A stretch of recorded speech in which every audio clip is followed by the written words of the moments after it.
Yeah, I find that if I go through the rundown with people ahead of time, then they don't start jumping ahead to another story while they're answering one question because they know they're going to get the Got it. opportunity later on. That makes sense. Yeah. And anytime you get a chance to mention names of other people, if you can mention first and last names if you know them, that Okay. makes it helpful for me when I do my show notes and put the names into the show notes and stuff.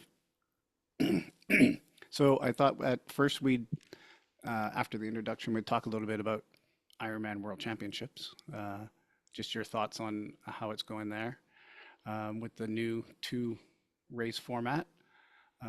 Talk about your raw experience. Talk about your new farm. Some of the big cycling events that you've done. The starting with your first rando ride there in San Diego. Is it No Country for Old Men? Is that the NCOM? Is that the Yeah. yeah?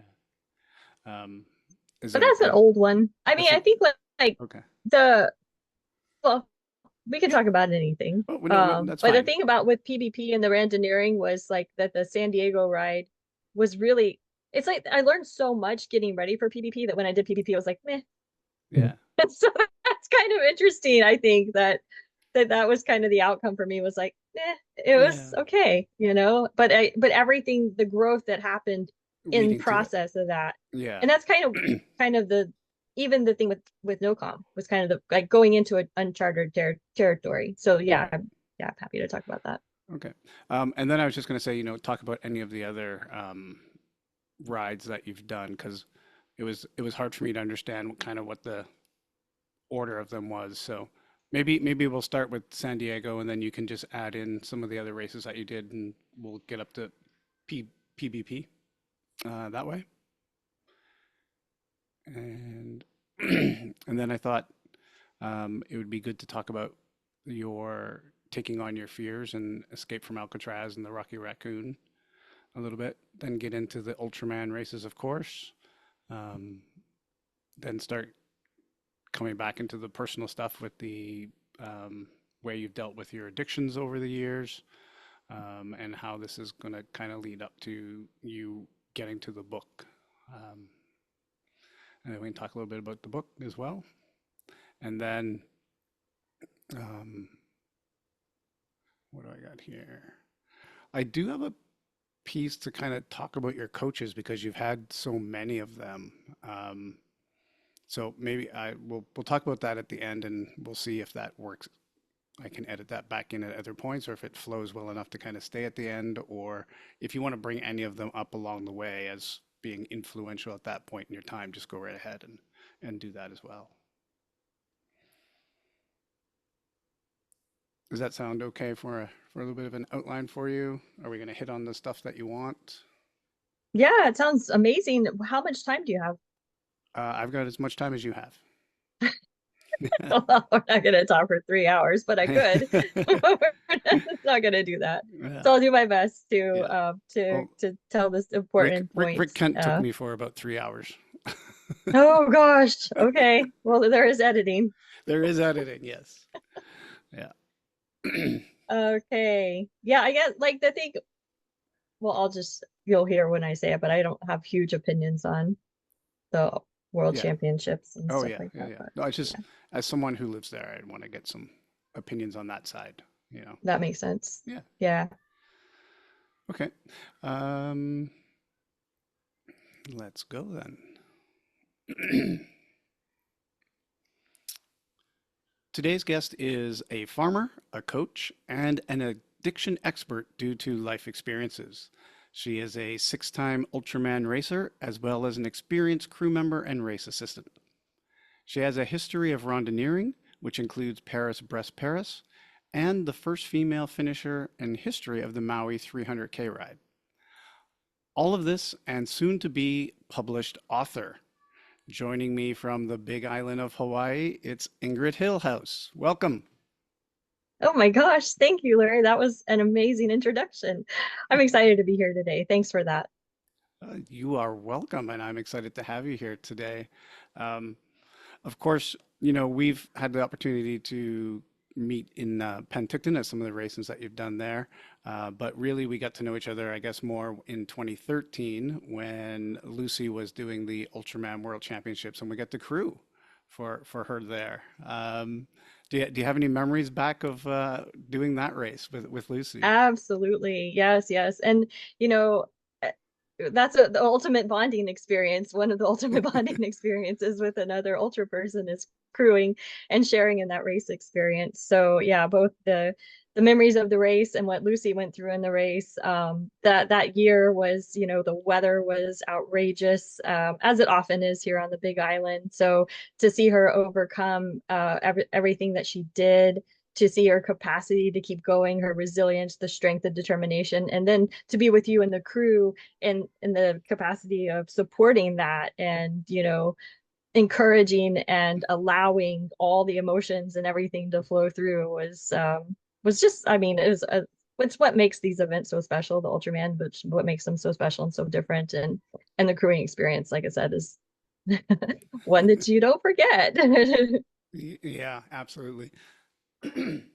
I think one of the highlights for Lucy at that event, even though she was um, missed the time cutoff on day one, was she always enjoys running and doing the run. She went out on day two and did parts of day two, but was really saving her legs to go out and run on day three.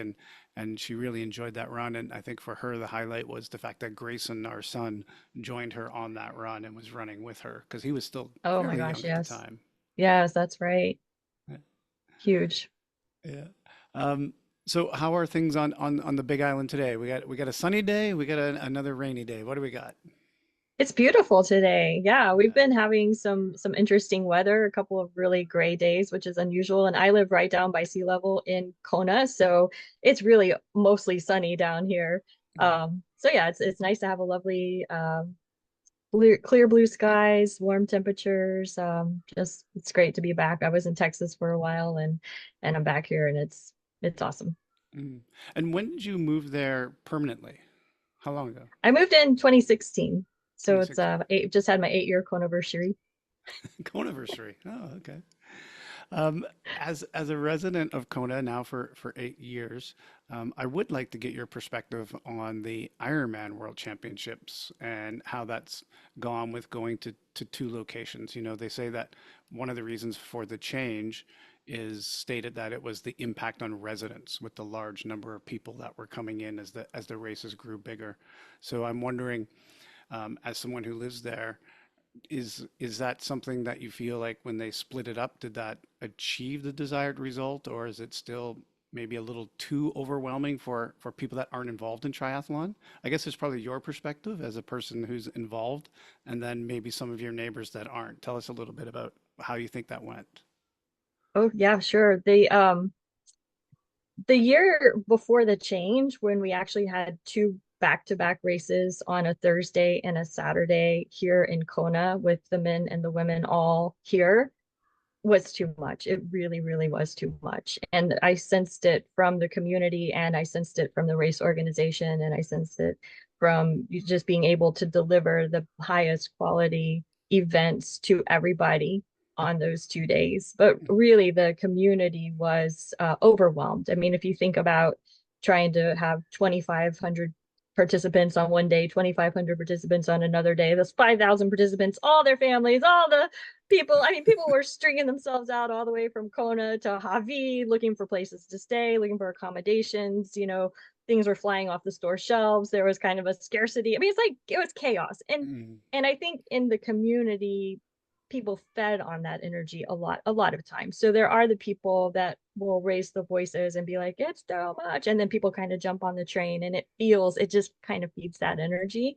mm, And so I think a little bit of it was kind of above and beyond what we were actually experiencing, but there was definitely a strain, if mm. that makes sense. Oh I yeah. think that, yeah, the community was raising the voices to be heard. And I think that the message needed to be heard that it was too much. So then the next year when we had just the women here for the race, it was actually lovely. And I think that the whole pace and the energy in Kona was different. It was less people, and and the sense from the volunteers, from the community, is that there was just a lot more camaraderie. There was a lot less of that kind of uh super ultra, or not ultra, but just like the high intensity. It seemed like the intensity level was just brought down, Mm, and it felt, and all the feedback that I saw, it was really geared to the positive side, which was amazing to see, because often, even in previous years of just normal Ironman, it's always been a little bit more weighed towards the negative side, with the general consensus of the people and Kona, or on the island. yeah. Um, I think, it's interesting to have it the split between men and women. And I think that the, the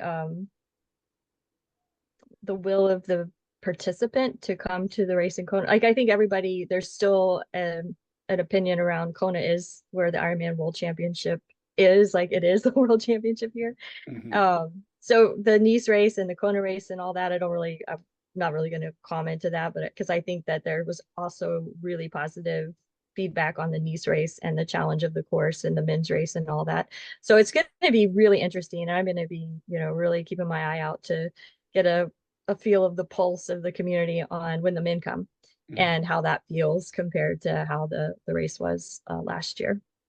Yeah, I just did a um, women's roundtable, and they were saying that the energy was very high and that it felt very that camaraderie was, you could feel it. It was palpable. It wasn't that necessarily super um, competitiveness that you always feel. It was a little bit more of let's boost each other up kind of feeling. Yeah, let's all do our best, I Yeah, think, is kind of the thing, versus let's all beat each other yeah.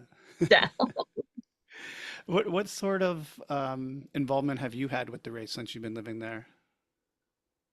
I've gone through a range of positions and jobs. I'm grateful for all the opportunities that I've had. So I started when I actually, before I ever even moved here, I would volunteer and come over from the mainland to work, to volunteer the race. Oh And yeah. it was that huge of a thing to me. So a couple of years I came and I volunteered on the pier, working in the transition area. That was always like my greatest love, was to get to see the athletes coming in and help them in the morning, and even to help them set up the bikes and everything before the race and all the pre-race hype, and get to know the athletes and talk Mm, to them.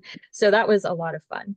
yeah. And then when I got here, I was already friends with Cheryl Cobb, and Cheryl was the a director of bike and run aid stations, different roles at different times through there. So I jumped on board and started working bike aid stations with her and became an assistant director.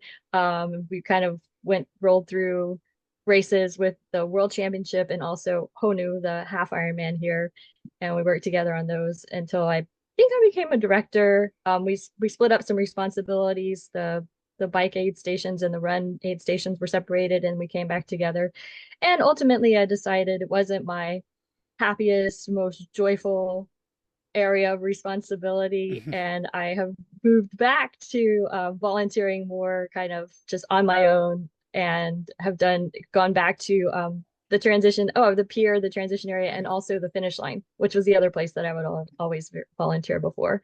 So back into those types of volunteer roles. Yeah, I guess that's probably the ideal role because you get to see them and talk to them a little bit as they're coming in and setting up, and then you get to see how it all unfolded for them because you're at the finish again. Sure, sure. And that said, the bike aid stations was also extremely rewarding, because to get people through the course Hmm. and to feed them and keep them going and all of that was amazing in a different way, but also extremely intense in the responsibility and the sense of responsibility of the feeling of being in that position. Hmm. And did you find that there was always enough volunteers out on the course? For my experience, yeah. Yeah, yeah, yeah, good.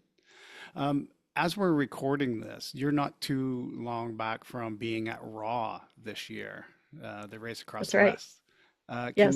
Can you tell us what was your involvement there? And for people that may Oh, I not know, yes. can you also tell us the difference between Ram and Raw? Sure thing. Yeah. Yes. So I am just back from crewing for Steffi Steinberg and Melanie Bowman, who were a two women relay team who did Race Across the West, which is about the first 950 miles of Race Across America. Mm. So the Race Across America goes from Oceanside, California to now, it used to go to Annapolis, Maryland, but now It's back to Atlantic Atlantic City. City. Yeah. Yes. And the Raw actually ends in Durango, Colorado. So I've crewed for Steffi also in a four-person relay with Yeah. Steffi, Jerry, Achim, and Janos. So it was a four-person mixed relay team, and they did the whole Race Across America. Oh. So it was my second opportunity to crew for her in this capacity. My first as um, the crew chief. So that was a huge Oh, yeah. responsibility for me. And we had an amazing crew, and their goal was to break the two-person female under 50, I believe it's under 50, world record for the distance, and Mm. they did it. And it was Nice. amazing. And it was also one of the most like intense experiences of my whole crewing experience of my whole life. And I've also crewed for Joan Deitzman, who is Mike Deitzman's wife. That was my first experience, and I'm sorry guys if I'm saying their last name wrong. Mm. But it was my first experience of crewing for Race Across America and the introduction to that. Yeah. And she's Canadian, so there's that connection as well. Um, and that was at that time, it was the most intense thing I'd ever been through in my life. That was 12 days of crewing for a solo person. And with Steffi and Mel, we were doing, I think we did, gosh, I can't even remember, under, I should know these things. It's okay. But in breaking the world record, we did under 48 hours, I'm pretty sure. We'll check the numbers on that. So it was just like, it was above and beyond what they needed to do to break the world record. But if you can imagine that as crew chief, I was like on.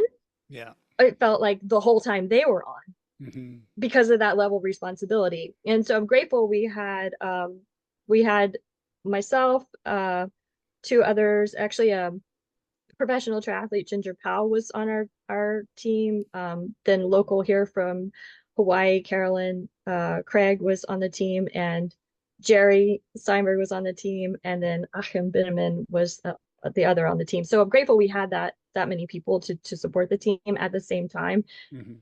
Because I'm an ultra athlete, I think I was like, oh, I can stay up for the whole thing, and I can be awake, I can do this for the whole thing. And I really pushed through to be, in that role, to be there for them as much as I could, Yeah. because it was just that important and that intense, and I couldn't sleep anyway.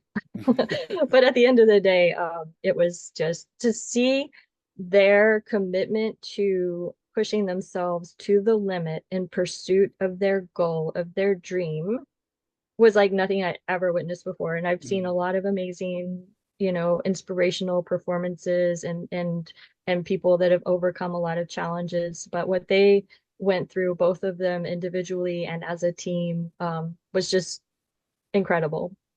Wow. And And one all of the that. things being that Melanie's bike broke. Her bike completely broke. Oh. She took time out of the race. She had to go get the bike fixed. They went to Prescott. We came up with a plan. Like everything kind of magically and divinely went the way it needed to go. Steffi rode for 4 hours straight, covering for her. It's like extreme heat conditions, over 100 degrees, going Mm. through these.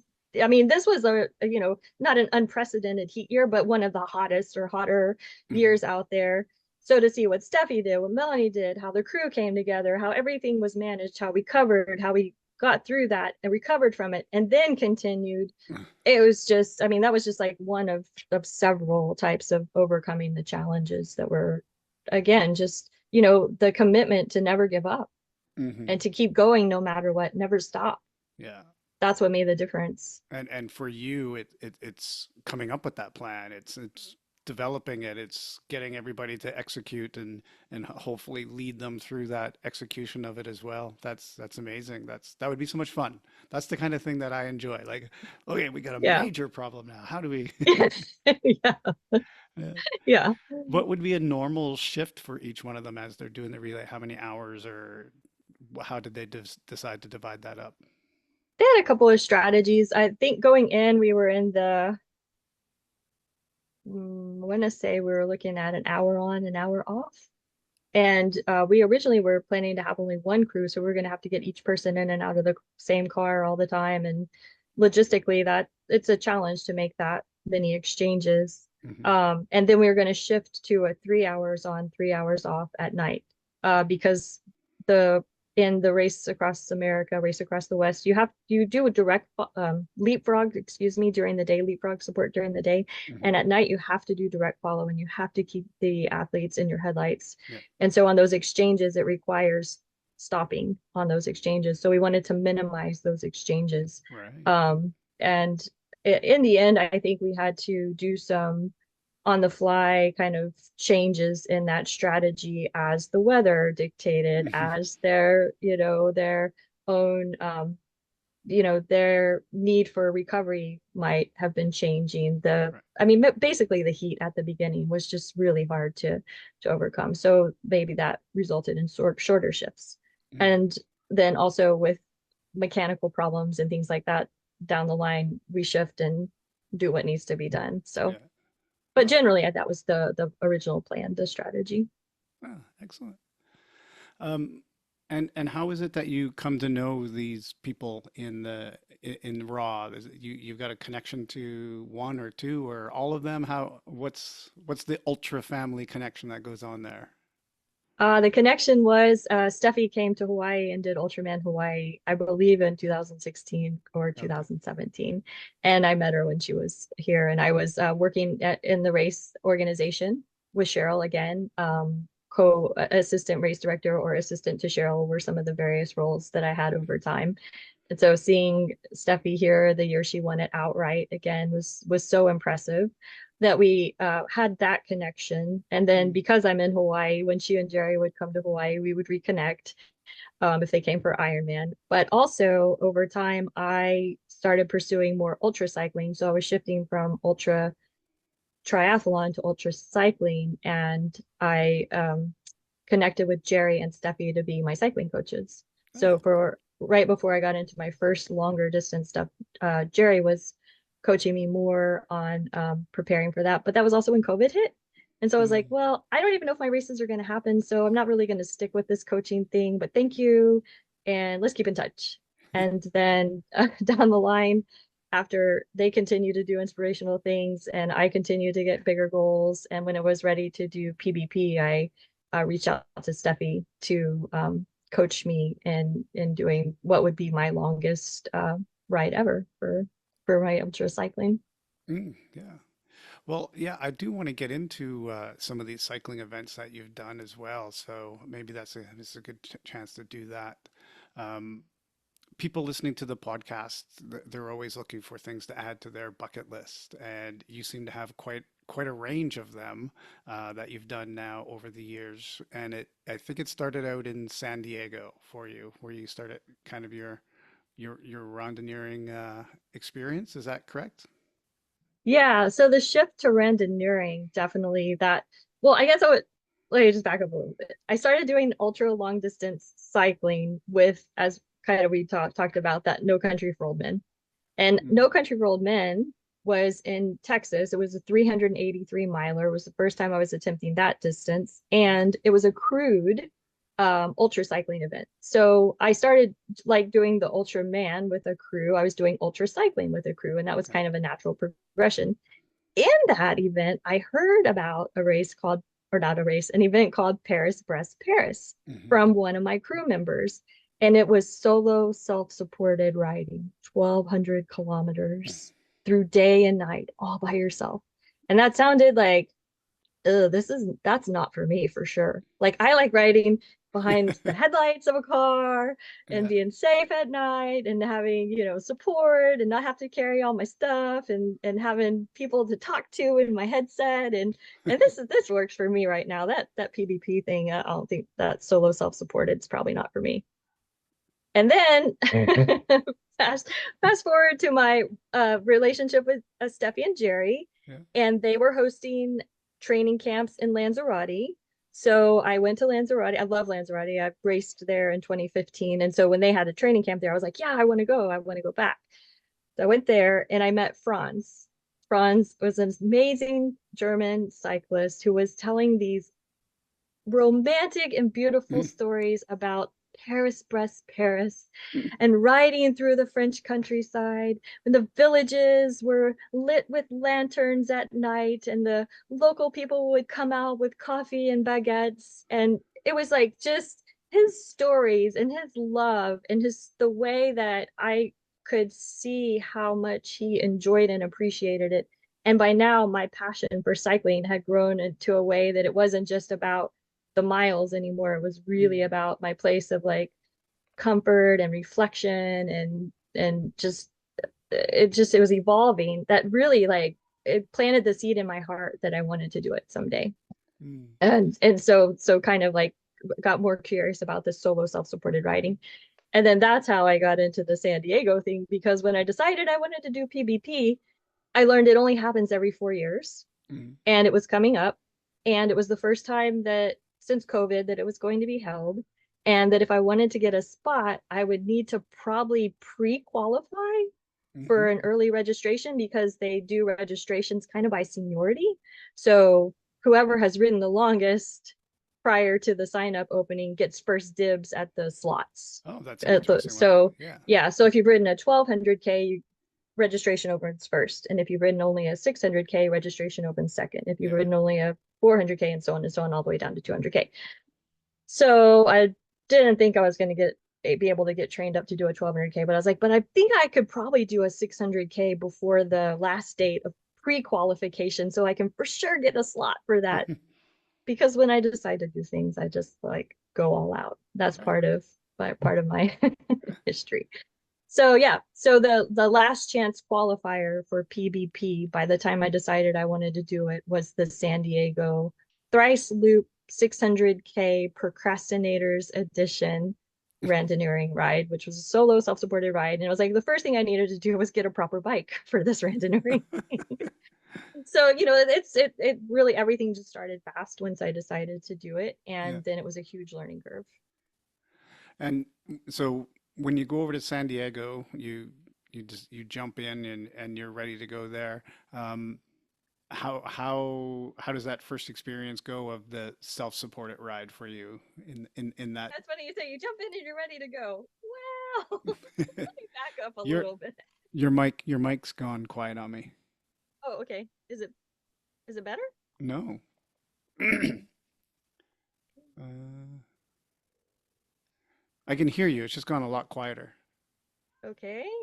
That's Uh, weird. I haven't done anything. There, that's better. Did you just move it Okay, I won't closer? touch anything. Yeah. Yeah. Okay. Um, yeah, so I really didn't have any idea what I was in for. And I think I enjoy those types of challenges. So I had trusted the training, but I had never ridden, let's see, a 600K. I don't even know how many miles that is, but it's a lot. It's a lot. And I hadn't ridden more than maybe 7 or 8 hours at one time in a training session going into it. But I had huge trust in Steffi's program for me. And that was also a huge learning that I've developed over the years because before, and we could talk about that later, it used to be I overdid everything before I would do the event. So I would have the Right. mental belief in myself that I could do it. But regardless, at this time I was like, I know I think I'm pretty sure I can do this, but you never know when I show up and whatever. And the thing with solo self-supported riding is I was, like I said, I had to get a bike and then I had to get gear bags and then I needed to get lights and then I needed a charging system and I needed a navigation system because previously everybody had been navigating for me and there were signs and these crewed events is different. But when you're solo self-supported, you're on your own. And the San Diego event was 3 different loops. So it Oh was wow. three 200K loops, but none of them were the same. So there was a ton of navigation. And we were going in and out of Encinitas and a couple of times navigating through downtown San Diego, like Oh going by wow. SeaWorld and the airport and all those places and Yeah. going through literally like 20 stoplights through downtown. Go stop, go stop, go stop, go stop. Yeah. So navigation was a huge thing. Manman Reba, who we Yeah. know from the ultra world, is in San Diego. Yeah. He was He works at that the airport, doesn't he? well, sometime I think on different projects. Yeah. But yeah, with the navigation system, with my Garmin, with helping me get set up, with learning how to load GPX files, with learning how to do turn by turn and all of that. He opened his home. He shared gear and equipment with me, Mm, just amazing human who we know and love from Ultraman Ohana. And that meant so much to me to have that, local, that connection, and then to someone who knew his stuff so well that right. could help me through it. It's like, oh mama, the course changed again. Now I gotta reload my that. And he's like, it's okay. We got this.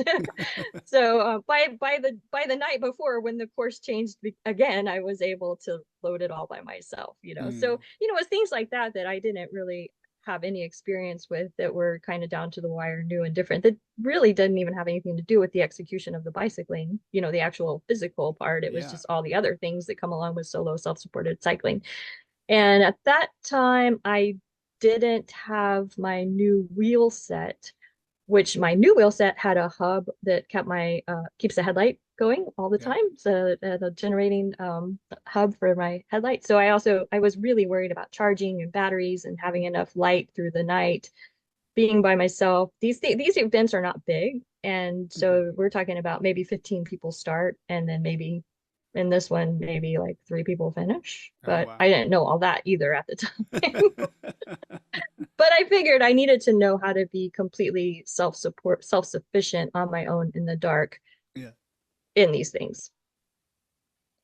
So, um, you get out there, you're doing the event. How's it unfold for you? Well, it started great because I went in with the uncertainty of, am I going to be strong enough? Am I going to be fast enough? Am I going to be able to keep up with the people? This isn't my terrain. But I went before, I did some course previewing. I did a little bit of like where I thought maybe the sketchy parts of the navigation were. The first 200K went really well, got into a groove. I'm talking to people. It's fun. I'm like, oh, that's what randoneering is about, because it is like this audacious long distance cycling is kind of what randonneuring is about. And the camaraderie within the community is also an important kind of differentiator of randonneuring versus racing, because Right. it's not about your time at the end of the day. We do have time limits, but regardless of where you finish in time, the finishing order is by your last name. Mm, So it doesn't really matter if you finish like a 60 hour in brevet and 50 hours or 60 hours. It's going to be like, right. John Adams is ahead of Ingrid Hillhouse is ahead of Yeah. the next person. Yeah. So Yeah. yeah, so I was so happy, and I kind of like got into a kind of a small group. So there were like 3 or 4 of us, so we kind of broke off, and we were same pace and chit chatting and get to know each other. And we finished the first loop, and then by the second loop, I'm like, okay, I'm ready to go. I take off with another person. We get through. The second loop was going. The first loop kind of went from San Diego out northeast into the towards Escondido, and then into the hills that way. I don't remember all the places. And then we came back.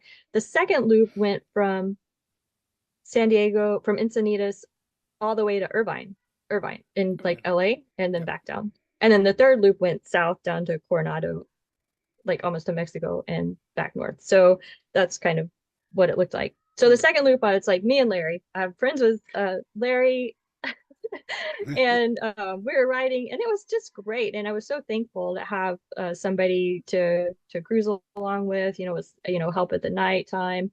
I also had some mechanicals. So the first major mechanical I had was a spoke broke, Mm, and I figured I didn't know what to do, and he pulled off with me, and I on my own I might have thought, well, my race is over. I can't continue with a broken spoke. But with Larry, he's like, "Oh, you're small, you're lightweight. You can ride with a broken spoke, no big deal. We'll just like I had zip tie, he had electrical tape. We just kind of secured the broken spoke so it wasn't flapping around anymore, and off we went. Like kept going. okay. So that was like a huge, example of how having another person by my side was Yeah. just like magical. Like, yeah, like I might have doubted, or I probably would have called somebody and asked, but nonetheless, I may not have had the same confidence to keep going. Right. Um, so that was that. And then on the way back from Irvine, at some time around 2 o'clock in the morning, I lost Larry.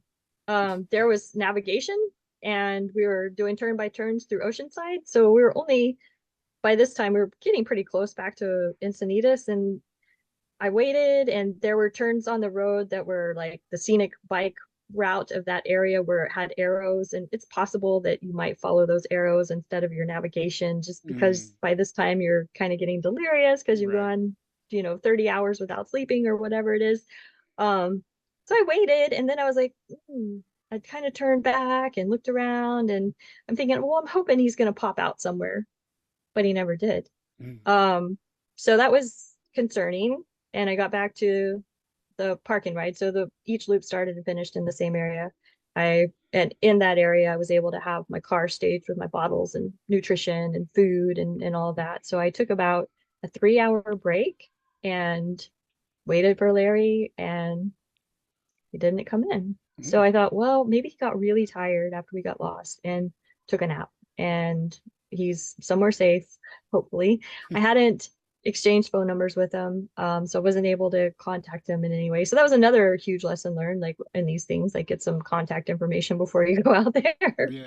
Um, and then I was just about, ready to head out for my last loop when three other riders came rolling in. And those were the only other riders I had seen since we had done the whole second loop, Larry and I.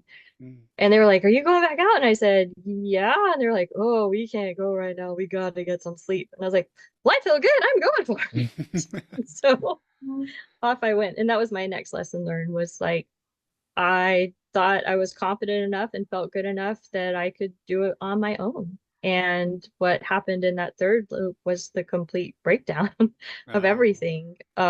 Yeah, so I started getting lost. I started making wrong turns. I lovingly call them bonus miles, but ended up with like about 30 bonus miles of off course riding. And then I even missed a turn. Like I turned around too early because my Garmin was recalculating. It was an out and back section, and the Garmin was confused, Oh yeah. and it told me to turn around. And me and my delirium, but now probably 38 hours without sleep. No, maybe 36. I don't know what it was. But my delirium, I was like, okay, I'll turn around here. It didn't make sense, but I did. And when I got back, I was like, oh, there was a control point on the other side that I needed to go hit before I turned around. Oh The yeah. control points are the way that they know where you are in these randoneering rides. We don't have chips, and Right. you show proof of passage by getting your like a receipt from a convenience store would be an example of a control point. Okay. So at that point, I called the race director, and he's like, well, you missed a control point. So if you want to be an official finisher, you got to go back and get it. Oh. And when I got back, I was just like at like my, like, done, toast, just completely spent, Yeah. frustrated, not sure how I was going to get through it, knowing what I had ahead of me. But he's like, you have plenty of time. The race director said, you have plenty of time. So trying to get that in my head again, this head of being in exhaustion, past exhaustion. And I decided, I heard Steffi in the back of my head saying, a power nap could be a good thing. And I hadn't taken a power nap yet. So I was like, okay, I think this is the time to do it. And I think I called my mom almost in tears, and I posted on Facebook, and I was like, just like, when I look back on it, I could see and feel, I still see and feel how I felt in that moment. Oh yeah. Um, and yeah, so I go to take a power nap, and I sit down next to a tree, and I put my head down in the grass with my hands on my head, and I'm trying to sleep, and I take a few breaths, and I smell, it smells awful. And I was like, what? Why? Where am I? And I'm in the pet relief area of an apartment complex, like where they go poop. Yeah. So that's where I had chosen to take my power nap. And I was like, oh my gosh, seriously, can it get any worse right now? Really? So, but I was too tired. So I just propped myself back up against the tree, put my head back against the tree, and just sat there. I was like, I can't move, I can't do anything. I'm just going to sit here until it gets better. And in that, like, maybe 6 or 7 minutes, I heard the freewheel of bicycles. Uh, And when I heard that, I was like, there's hope, there's people. And I open my eyes and I look and I see what I think I see is two bicycles with the randonneering. When randonneers, like official randonneers, sometimes have these big bike box bag things right under their handlebars, which I didn't have that kind, but some of the guys that I started with did. And Yeah. I was like, oh my gosh, it's guys from the right. And I like completely forgot about being tired, just like latched on to the possibility that I could catch them. And I got up and I got back out there and I was like, just like on point, just I'm going to get these guys. I'm going to find them. I'm going to hang with them and I'm not going to be alone and everything's going to be fine. And that's how I came out of it until I never found them. And it was like, now looking back, I wondered if I hallucinated because I Oh, learned wow. at the end that there were only five of us that even started the third loop. Yeah. And the other two guys, because when I got to the control station, the lady there said that only like two guys had been in front of me. So then I was the third person. There were still two guys behind me, but I wouldn't see those guys until later. Like when I was lost again, those two guys caught me. So I was like, there's actually nobody. That might have been a hallucination, but whatever it was, it got me Yeah. moving again. And then yeah, onward I went until I got lost again. And then uh Marlon and Carlos found me. And they were some guys, the guys from the who said we need to take some rest. Uh, they then caught me, and that's they got me through to the next point in the race where that finally was the end for me. But when I met back up with them, it was amazing. Once again, just that not being alone was Yeah. made such a difference in the whole energy of where I was and being able to share the experience with others. And one of them was having some problems, so it was like rally to help them, and just the way that we can overcome our own limits when we're in the space of helping others was really huge. Mm. And you said that's where it ended for you. Does that mean that you did not finish that race? I did not finish that race, so I was about I think about can't remember if it was 12 or 24, might have been only 12 miles out, but maybe 24 miles out from the end when we were all three were going up this hill together to the monument where we had a secret control where we had to answer a question on our card based on the sign that was up there. Oh, yeah. And I just started falling off from them. And I was like, well, this is weird because I've been so strong and I've been doing so well and I've been keeping up with my nutrition and I've been keeping up with my hydration. And what's going on? Why am I? Oh, I think it's a flat. Oh, So I had a flat tire going up the hill. And a flat is no big deal. I've changed lots of flats. mm, However, this was a new to me bicycle. Randonneering was new. I had just got this bike 2 weeks before I left, and I had not practiced changing a flat on it. mm, And Marlon and Carlos were like, "You okay?" I was like, "Yeah, yeah, I got this. I'll see you on your way back down. Whatever." I wasn't that far behind. We weren't that far from the end.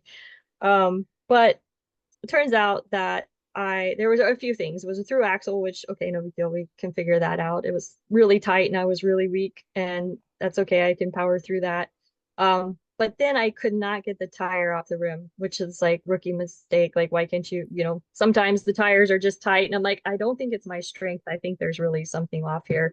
But I couldn't figure it out. So I called a friend. I called my friend Heather Herrick, who has crewed for me, who has also crewed for others in Ultraman Ohana and follows the race.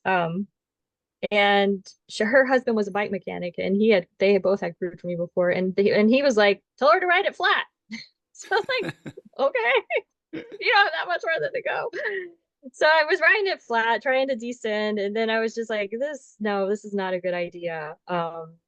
I don't think this is going to work out for me. And then I was like, okay, well, if you walked the rest of the way with your bicycle, could you make it in the cutoff? And I started going through all the things right. on Yeah, yeah. when do you stop? When's it just enough? And the sun was setting, and I was starting to get cold, and I don't like being cold at all. But I was also like, you know what? I have done everything I can, and I don't have anything more to prove at this point. Like, I won't make the cutoff. I mean, even if I was riding my fastest at this point, it's not in the cards. And I mean, I've overcome other things and as far as believing in cutoffs and things like that, but I was Hmm. like, yeah, I think I'm good. And I learned at the beginning of the ride, the beginning of this ride, this was no longer the last chance procrastinators edition race that the Davis Bike Club in California had added a last chance. Literally, the event was like a day before, like I think the event was October 25th, and your last day to qualify was October 26th. Oh, wow. And so she snuck one in. Deb Banks at the Davis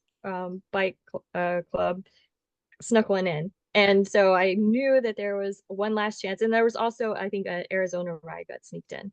So I actually signed up to do the Arizona ride, got COVID before that, and then ended up doing the Davis ride, which Mm. was a breeze after everything that I had After learned all your learning in that you this did on the first one.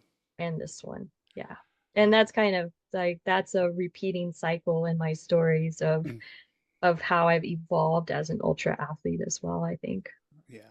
And that's obviously again one of the reasons why I think people will tune into this podcast to listen to you is because of all the experiences you've had. And it's so much easier to learn from hearing those stories from other people and remembering that when you get to an event, that sometimes it just that sharing that the people that come on the podcast do, it really it empowers the other people listening. It's like, okay, they got through that. And if that ever happened to me, now I know how to get through that. And that's just one more step, one more way of, unfortunately, you have to live it for them, but at least we're providing this to them that they can have that confidence going forward as well. Yeah. Yeah. And my message on that is that's the hugest the growth that comes, like because I went through it all, then the next one was better. And Yeah. then the Maui ride was extremely, extremely horrible. And then PBP was like, okay, that was not so bad. I mean, that was actually easier than a lot of the stuff that I went through to get to that point. Yeah. Well, I do want to hear some about the PBP as well. That's 1,200 kilometers. Tell us, what is that course that you go on, and how like how much sleeping time are you getting on a randonneuring like that, and how did that particular one go for you? Tell us about it because I know this is one that people do know about and some thinking of Yeah. trying to take Yep. on. Yes. Thank you. The mystique and the mystery of PBP was what really attracted me to it. So PBP is Paris-Brest-Paris, and it's 1,200K from Paris, but really you start in mm, can't remember. But near Paris, and then you go all the way to Brest, which is on the western coast of France. Hmm. So you basically go all the way to the coastline to see the sea, and then Hmm. you turn around and you come back. But you don't come back on the exact same course. It's a little bit slightly different course. Okay. And you go through the French countryside, and it's, I don't know, 40,000 plus feet of climbing in the whole thing. Um, but it's pretty rolling. There's really, as far as the terrain and the road conditions and the feelings of safety and the traffic or anything like that. It's really a lovely ride Hmm. compared to a lot of the qualifiers I did Yeah. getting ready for it. Does it utilize And it any is, of the cycling paths or is it all on road? it was, from what I recall, I would say at least 95% on road. I really don't recall any cycling path, but I could be mistaken. Um, And they have the control stations. The first control is, I believe, was about at least 100 miles out. Might have been around 200K. And then there was a control at 400K that you hit at 400K and 800K. And then there was the turnaround was at 600K. So I'm sharing that because at the control points of Paris-Brest-Paris, these were like big, like aid stations. Oh yeah. So whereas the control points of the brevets that I did were convenience stores and no one was there and you're on your own. Um, these were oftentimes in cafeterias or places where they would actually have hot food available Mm. with choices of foods that I actually would eat, whereas I wasn't really eating from convenience store foods because I'm all big on this no sugar thing, which is another story. But yeah, so there was foods that I could eat. They had water stations, so you could refill your water. You didn't have to buy water like I did on the brevets or carry it all with you. But I did actually have a lot of my own supplies and food and nutrition because I am pretty particular about that stuff. So I staged a pretty substantial drop bag at the 400K, 800K point, knowing that I would stop and have some big refills there. As far as the sleeping goes in Paris-Brest-Paris, well, the time cutoff is 90 hours. So you have 90 hours to do 1200K. And it's up to you where and how you choose to sleep. And the stories that Franz told me were about how he would just, when it was nighttime, after he was riding under the stars, he would just pull over on the side of the road in a patch of grass and have like a ditch nap. Or perhaps a local villager would pull their couch out or a cot or have a pallet set on the side of the road for a weary cyclist to take a break. So I had these like ideas that, well, I guess when it comes time to sleep, I'll just crash out on the side of the road, which I did not end up doing. However, that happens. And it's really crazy to see people laid out like corpses. Literally, people will lay out arms and legs sprawled, um, just completely knocked out, crashed out because they've been going so long and you get that tired and you just crash out. So my experience was I waited until I got to a control station and found like a wood deck at the control station and I kind of set up my little stuff that I brought with me and warm clothes and things and tried to take a nap, but there was a motion sensing light that kept coming on, so that didn't work well for me. That was about an hour of an attempt to nap. So I rolled through that one. And then when I got to the turnaround point, that was set up at a dorm. Like there was a college campus, and so they had a dorm, and they were offering for €5, which is about $5, you could go in and take a rest. So I had found another woman, which there weren't that many women in this event. Now should let everybody know there's like 6,500 people. So there's also no problem with ever being alone or getting lost on this thing. So navigation is not a problem. But only about 475 women started and 317 women finished. So it was definitely the demographics and the cycling community and whatever was there weren't that many women out there. But I found a lady that I was riding with. We rolled into the turnaround together and paid our €5 each and shared a dorm room and crashed out. And it was pretty cool. You ask the monitor to wake you up in an hour. And they do. They come into the room and they tap, tap, tap. It's time to get up. So I wake up, I'm refreshed, I'm ready to go. And I look at my cycling buddy and I was like, okay, ready to go. And she's like, no, you snored the whole time. I'm like, God, I've taken another hour.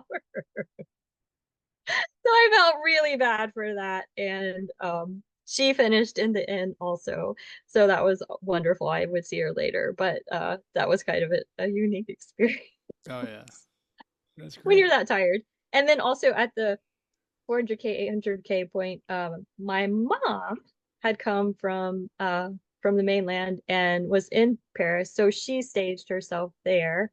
And Oh, when I came nice. around at 800K, I was able to find a safe place to sleep with her. So yeah, so I had 3 hours of sleep there. So all total, I got about 4 hours of actual sleep during the 82 hours that I was out there, and then had other periods of time where I was, eating and like refilling my bottles and doing the controls. I mean, every time you got to a control, there's kind of a lot of people there. So you have to park your bike and you go through the station and it's like they're stamping passports. It's pretty cool. Yeah, The staff that they have, and the communities are as amazing as the stories that I heard as far as the love of the cyclists, the interest, the support, the cheers. I mean, it's the culture of cycling is so different in Europe and it felt yeah, really good.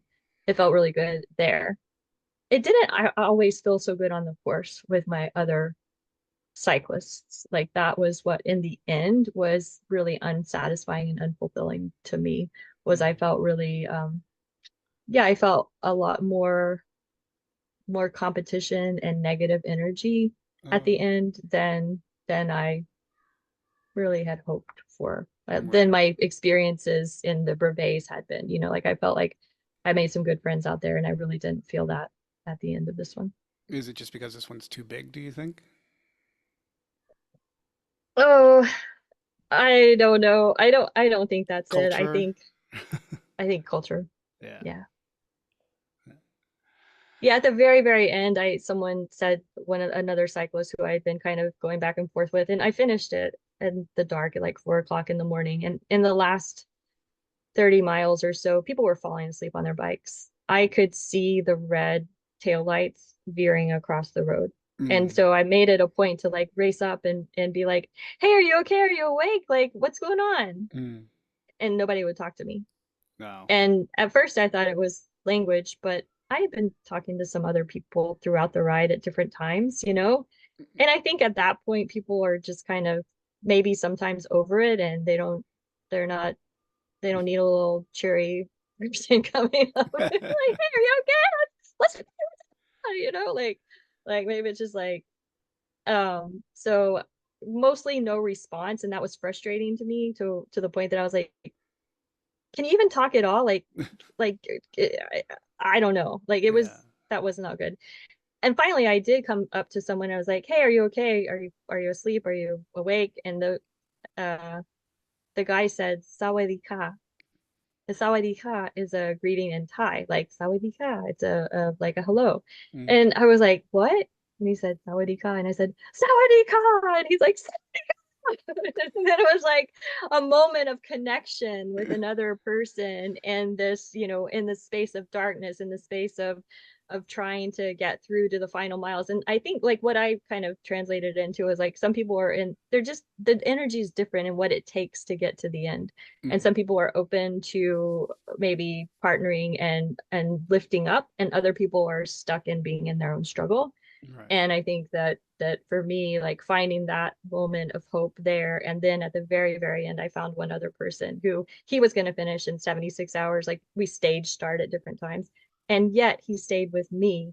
Um, he could have gone faster, and he stayed with me like in the last, I don't know, half hour or so, Uh, which in the whole grand scheme of things, I guess isn't a big deal. But just that shared experience of we're finishing this, isn't it mm, amazing? It kind of brought it back around.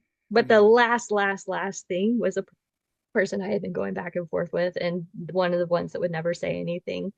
And at the very end, he stuck his arm out and gave me the thumbs up, like we sometimes do, Yeah. and said, "Bravo, American." So that was the closing, the cap of my experience. Mm. And that just, with everything I'd been through, was like, I just want to I no, like it was too much, Yeah. I really wanted to end on a happy note. And in my headspace, that was felt insulting. Mm. And I couldn't get past that in the moment. And that's what I ended with. Uh, that's too bad.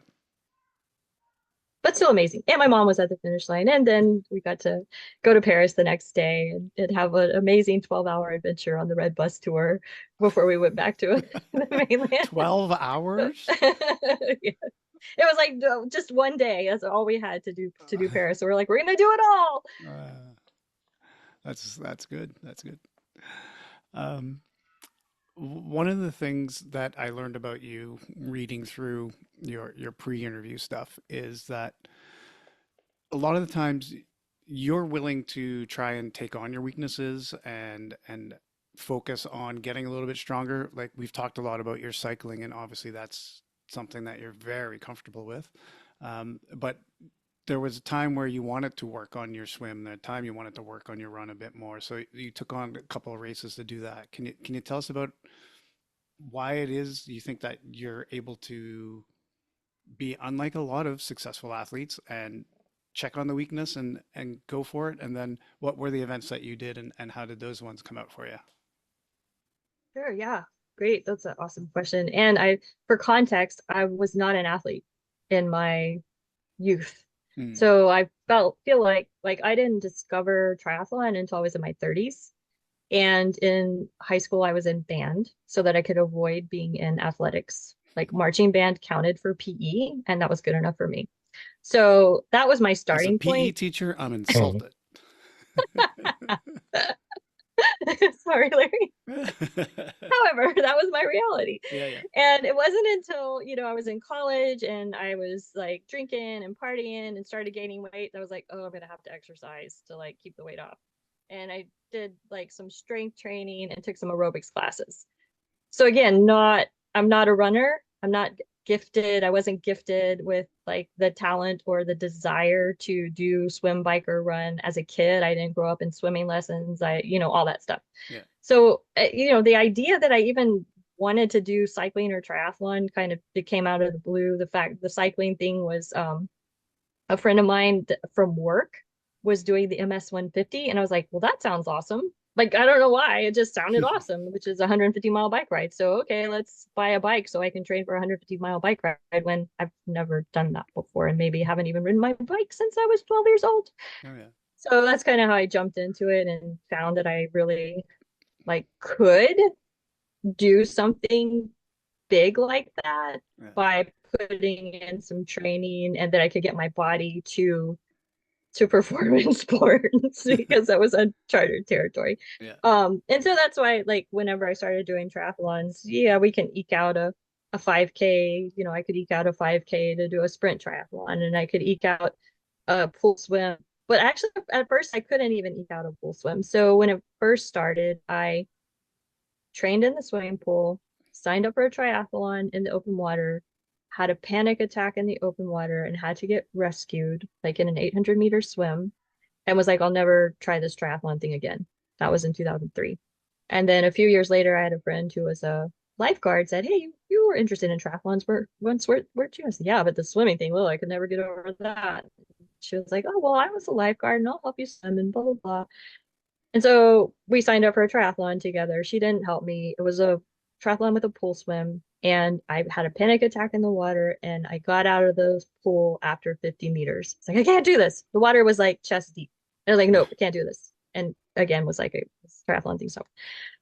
So to say I had a fear of drowning and was not a swimmer, that's the context for that.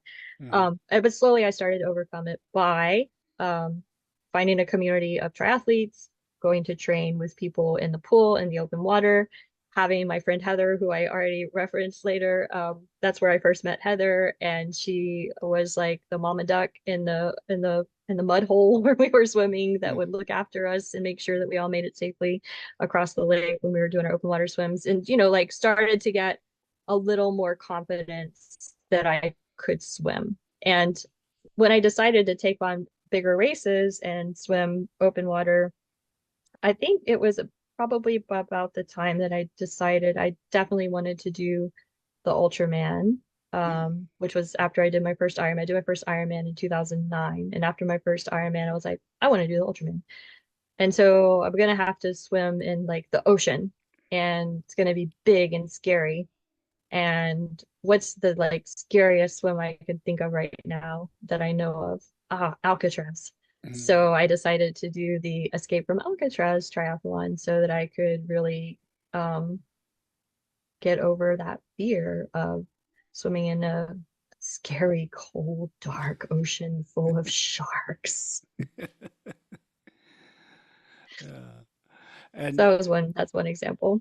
yeah. And And similarly, when I decided to do Ultraman, I knew I was going to have to run 52.4 miles. I wasn't a runner. I've never done anything longer than Ironman distance. And oh yeah. I was like, well, if I'm going to have to run 52.4 miles at the end of swimming 10K and biking 270 something miles, then maybe I should just run 100 miles, just in a 100-mile run and make sure that I can do this 52-mile run in the Ultraman.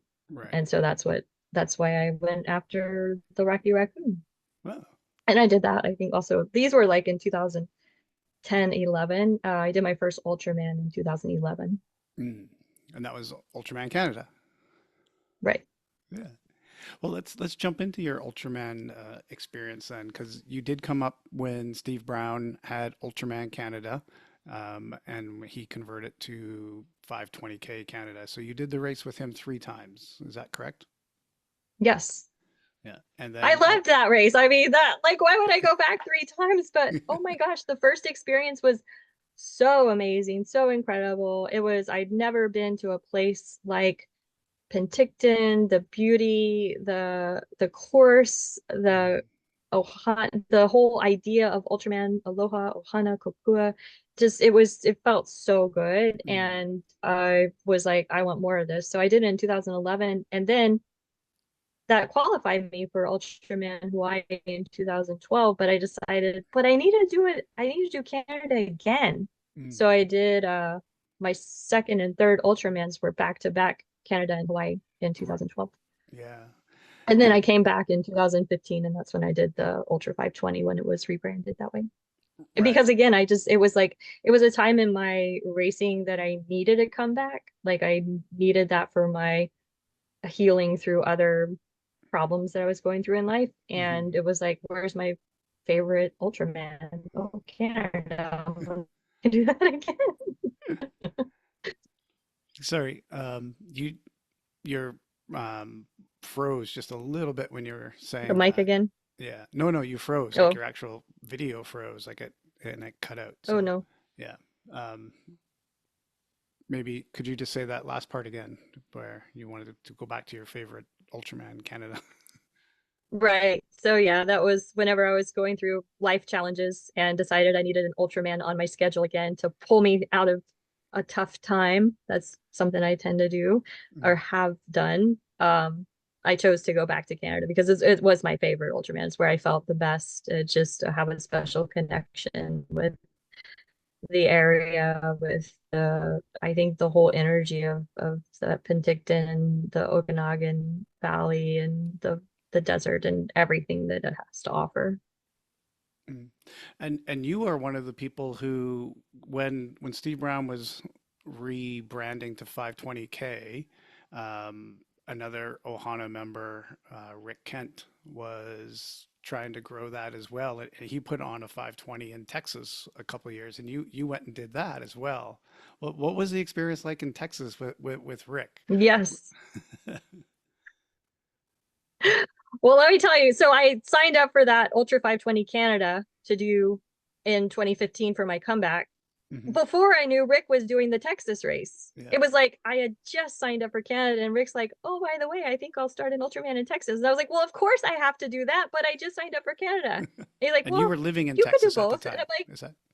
"Yeah, yeah." He's like, Yeah. "You could do both." And I was like, "Yeah, but this is my comeback. Like I had been unhealthy, and I'm like at this point I'm taking a sabbatical from work, and I'm trying to figure out my life and everything." I was like, "Okay, sure, why not?" I did 2 back-to-back Ultramans before.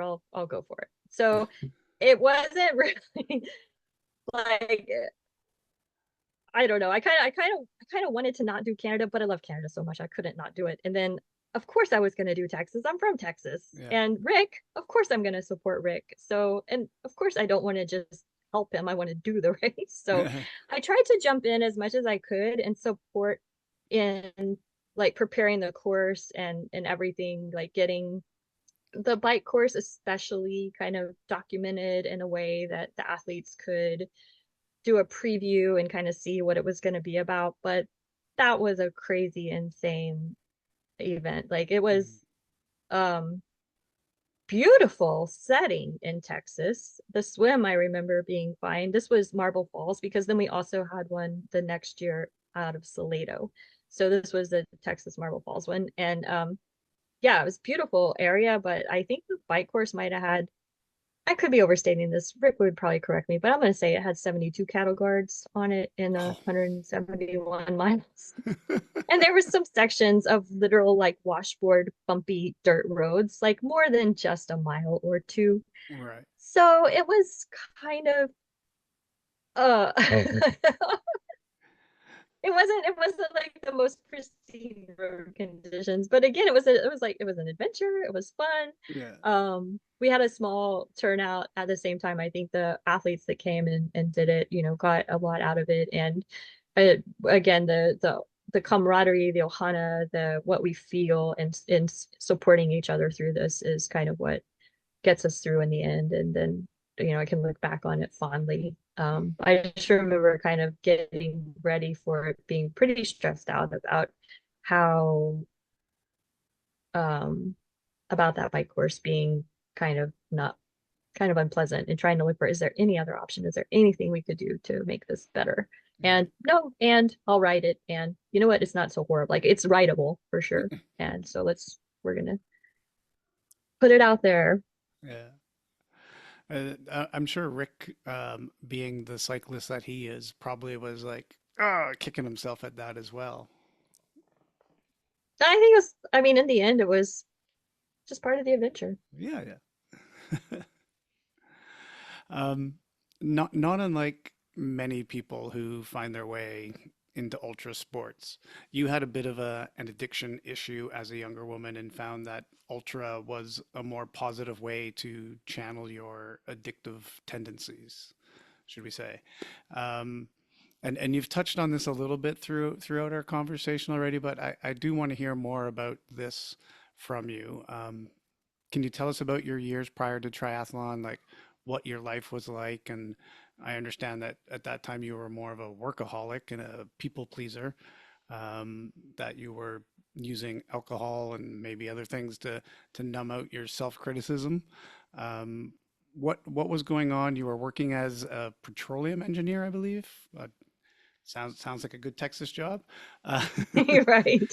yeah, tell me about what was going on in your life and how that's kind of led you in the triathlon and to where you are now, where you got the handle on it, and give us the Yeah, background, please. sure. Yeah, I think sometimes I start with like everything in moderation. Just a little won't hurt you, right? Hmm. And that's something that doesn't work for me in my life. But actually it does. And so that's the interesting thing. I think that, in everything that I have, not everything, but in many things that I've gone after in my life, but even before triathlon, I go all out. And that's something that is just part of who I am. But at the same time, it can propel me to like great accomplishment and achievement. It can also uh, threaten to derail my whole life. And so that's kind of these cycles that I've repeated in my life.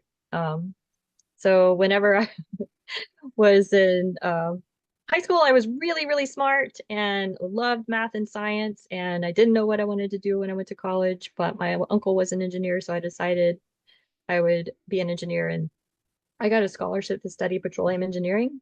I had no idea what it was. And was like, well, kind of, I didn't really know what engineering was really for that matter. It was like, oh, well, engineers are like scientists that solve problems. What does that mean? I thought they were the But people that drove the trains. exactly. But I went with it and I was like, well, all the engineerings are kind of the same for the first 2 years. So I could just ride the scholarship. And if it doesn't work out, I can change my major and be the chemical engineer that I wanted to be. That's kind of what I thought. I loved chemistry at the time. Um, but really, it turned out whenever I took my first petroleum engineering class, it was pretty fascinating. And I really got interested in what was fascinating about it was drilling wells and the actual kind of the tangible description of what was going on as the drill bit was going in the ground and it's churning up rocks and we're using mud to control the forces. Like everything that I was trying to learn conceptually in other engineering was very like tangible, and it made a lot of sense to me. Then I could visualize what was going on really well. And I was like, okay, I think this petroleum engineering might be something I'll stick with. And in college I got an internship, and I went to work for Texaco, and I really enjoyed it. I got put out in the field right away, so I was working in the oil fields of West Texas with the guys that are producing wells out there. Like on in Texas you got the pump jacks that go up and down that are pulling the oil out of the ground, so I was out there in that environment as a 20-year-old young woman in West Texas. And I actually had a wonderful experience, which is not what I don't think anyone was expecting for me, because I had a lot of people fearing that, is that a safe place for you?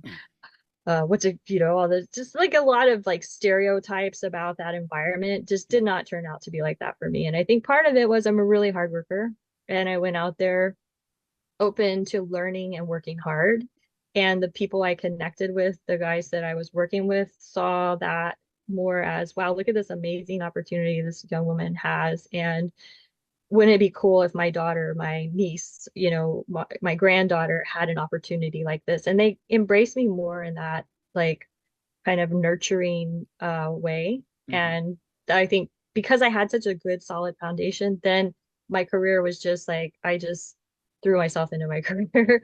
And that's part of my nature, right? So then I'm like working as hard as I can to always get the next rung on the ladder of moving up in a major oil company, and maybe had visions of being the president of Texaco someday, like just dreams of what's possible for me, big dreams. Um and I think that works for a while, and then things, when I was always trying to fuel my life from validation of others and seeking others, like getting to that next rung, it wasn't as much for me as it was so I could be like, look and see, I'm smart, and getting to the next rung, and look and see, I now I took the classes that I needed to do and the test I need to do, and now I'm a professional engineer. I got a stamp. Isn't that awesome? Like that gives Hmm. me value. Look at me. And I think through my whole career, there was the fuel behind what I was doing was always looking for approval, validation, worth. Hmm. I just wanted to be valued and appreciated. And I just kept thinking that the more that I threw myself into the work, that I would get that someday. And so I worked really hard for a really Hmm. long time, and to the point of burnout in the end. And what happened in the end was I finally learned that no matter how hard I worked, I was never going to get the love, validation, and approval of the people around me. That's not how it worked. And unfortunately, it was because I felt like um, it was the biggest deal of my life. And I was on a team of people, and there was a celebration at the end, and I wasn't invited to the celebration Hmm. because I don't drink. And I was like, uh, I actually didn't tell that story very well, but that was like it was like Well, you heartbreaking know to what? me that Hey, this is all going to get edited. So yeah. if you want to start at some other point and go again, go No, ahead. no, no. I think the point of that was just that no matter how hard I worked, I would never like I would never be one of the guys at the Right. end of the day, was the message. And it's not that I wanted to be one of the guys, I just wanted to be valued and appreciated. And that was like the wake up call for me that you're going to work yourself to death for this, or are you going to make a change in your life? And that's when I decided I need to make a change in my life. And that's when I sold everything and moved to Hawaii, because I thought, well, by moving to Hawaii and getting out of this stressful situation, then it's all up to me, and can find other things that are satisfying and fulfilling. And I threw myself into volunteer activities and starting a women's group and trying to be a health coach and all the things. Um, but I never figured out how to like fill that void of wanting the validation of others to like fill this hole inside of me. And what I was using instead was exercise and sugar. So I had been doing that with my work to self-soothe, to numb out, to de-stress. And then I was doing it also in Hawaii. And I didn't realize it until another breaking point. I was like, here I am again, overweight. I need to sign up for a race to make myself be healthy. And I'm unhappy. There's a hole inside of me, and I'm trying to stuff it with something. And I keep doing the same thing over and over, and I can't take it anymore. And what's wrong with me? And that's when I Googled sugar addiction, because that's where sugar had become such a problem in my life, that I wasn't using alcohol. And um, I found that I felt better when I ate sugar. And what I learned was that for some people, sugar can be a very addictive drug because of our brain's need for a dopamine hit. And the way that Mm-hmm. my brain responds to sugar is like that of an addict. And when I have a little, that dopamine set point re gradually works its way higher and higher to where a Right. little doesn't do it for me anymore. And I think, now that I've learned more in this recovery process, that's been my problem all along. Even with the ultra sports, it's a little doesn't do it anymore. I need Yeah. more. A little doesn't do it anymore. I need more. And in the space of the recovery from sugar addiction is where I've just learned that I have to get off all the substances and find what's missing from inside me that's not going to come from anywhere else. And no food or substance or exercise or anything is going to replace or, going to fill the void. It has to come from within. And Mm-hmm. that's kind of the message that I'm trying to share. Mm. I just I'm gonna cut a little bit of this, but was there also an alcohol problem before that's why you stopped alcohol? Yeah, so let's see, how was the alcohol? When I was in college, I was drinking so much that I almost failed out of school. So I went from being a super intelligent, smart, having it all together high school kid to overconfident, possibly college student. Mm, And I was in a place that I didn't want to be. I didn't actually want to go to Texas A&M. I wanted to be at University of Texas with all my friends, but I got the scholarship to go to A&M, so I had to go there. mm, Was what I was told. mm, Financially, it was the best decision, and I was gonna study petroleum engineering. And I think that, the rebellious part of me was like, oh, not accepting of that. And I was overconfident. I was like, I'm smart. I don't need to go to class. So I was started drinking and partying more and going back to Austin, cutting class. So by the time I was a junior in college, or maybe my sophomore year, I was literally on the verge of dropping out. I was on scholastic probation, and the scholarship was taken away. So at this point, that didn't even matter anymore. And but I still kept drinking. I mean, I pulled myself out of it, out of the college, the scholastic probation, because I found a community of petroleum engineers who I started studying with. So that's also kind of a theme that I have, is when you find a community of support, life is better. When you share these challenges with other people, life is better. When you lift each other up, life is better. But I made it through college and onward into my career, and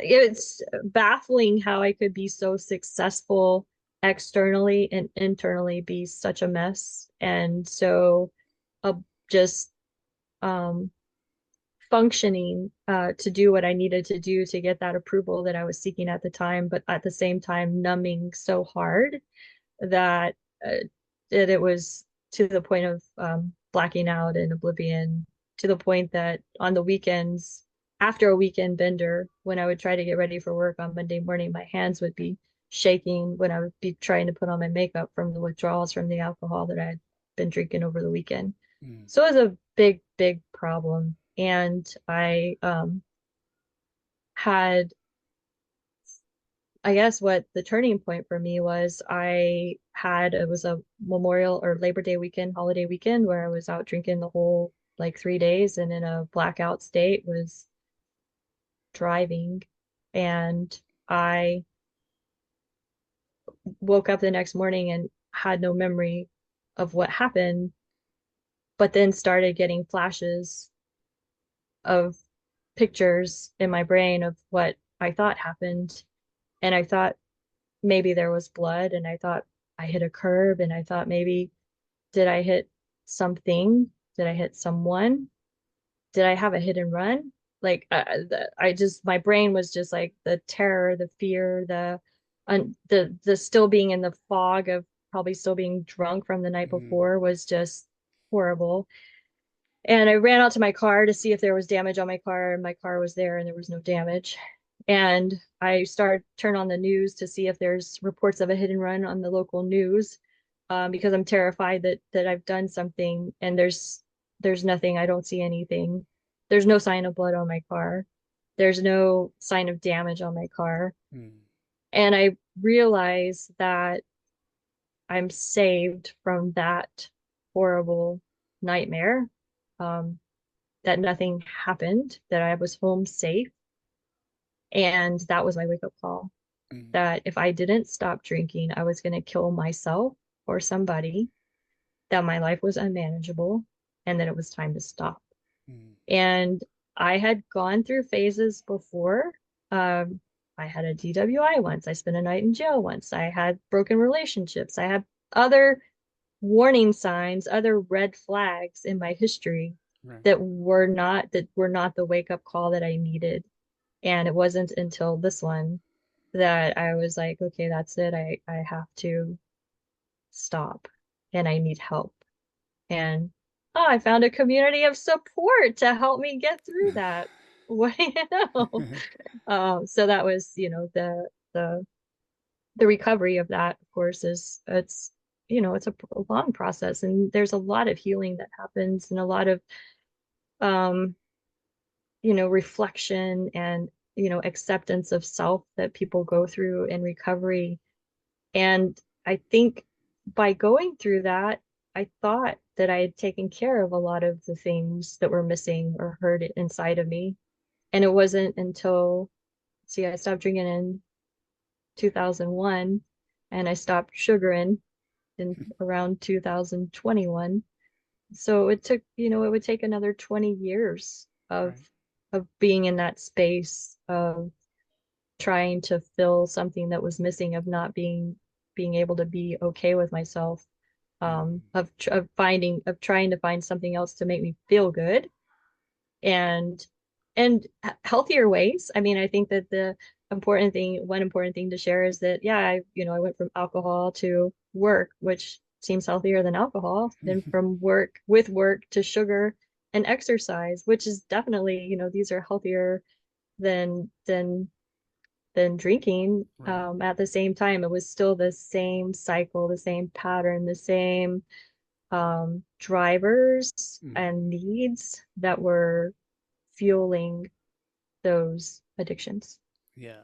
And this relates obviously to your book, which is titled Cycling Through Life. And I'm assuming that's not meant to just be literal with your cycling adventures, but also your cycling of addiction that followed through. That, going from the alcohol in your early days to the work to then the sugar and exercise. Um, can you tell us a little bit about how you've put all this into your book? Again, it's called Cycling Through Life.